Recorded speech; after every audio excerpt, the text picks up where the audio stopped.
চাঁদপুরে সর্বোচ্চ বৃষ্টিপাত আমরা রেকর্ড করেছি 257 মিলিমিটার এবং চট্টগ্রামে 249 মিলিমিটার বৃষ্টিপাত রেকর্ড করা হয়েছে।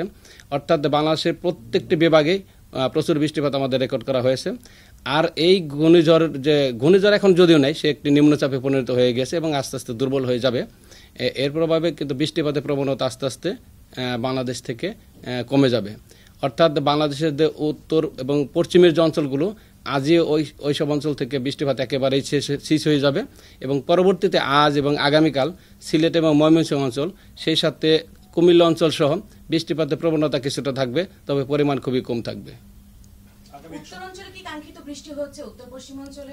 হ্যাঁ, বিশেষ করে রংপুর বিভাগে বৃষ্টির পরিমাণ একটু কম ছিল। তাছাড়া কিন্তু বাংলাদেশের অন্য যে বিভাগগুলো ছিল প্রত্যেকটি বিভাগে কিন্তু আমরা প্রচুর বৃষ্টিপাত রেকর্ড করেছি।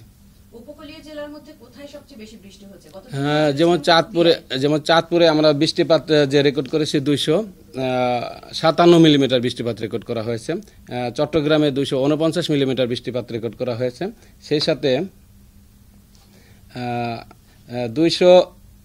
200-র উপরে আমরা আরও বৃষ্টিপাত রেকর্ড করেছি। যেমন মাদারীপুরে আমরা 208 মিলিমিটার বৃষ্টিপাত রেকর্ড করেছি।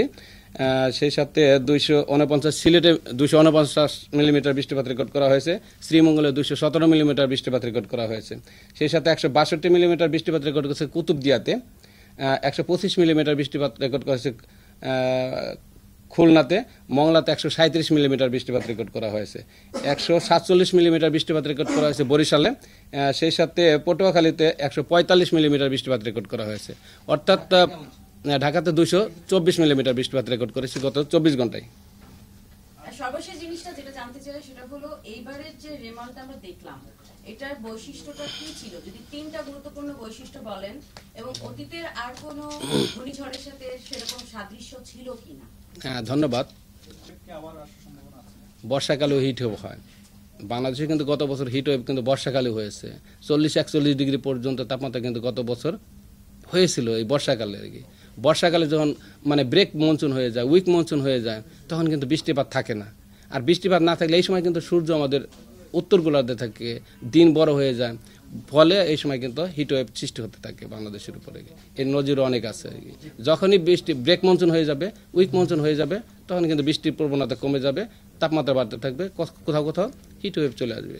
আর বর্ষাকালে সবচাইতে বেশি জলীয়বাষ্পর যোগান হয়ে যায়, উত্তর বঙ্গোপসাগর থেকে জলীয়বাষ্প চলে আসে। এই সময় মোটামুটি কিন্তু তাপমাত্রা পেলে কিন্তু জলীয়বাষ্পের আধিক্যতার জন্য, বেশি জলীয়বাষ্পের জন্য, জলীয়বাষ্প যখন হিটিং হয়ে যায়, মানুষের ভিতরে কিন্তু অস্বস্তিকর পরিস্থিতি তখন তৈরি হয়ে যায়।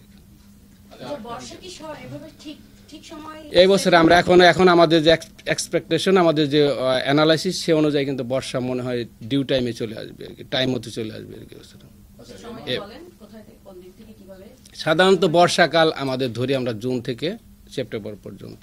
জুন মাস কিন্তু এখানে আসে নাই, তবে আমাদের এখন যে উত্তর বঙ্গোপসাগর পর্যন্ত মোটামুটি বর্ষার যে প্রভাব, সে প্রভাব চলে এসেছে।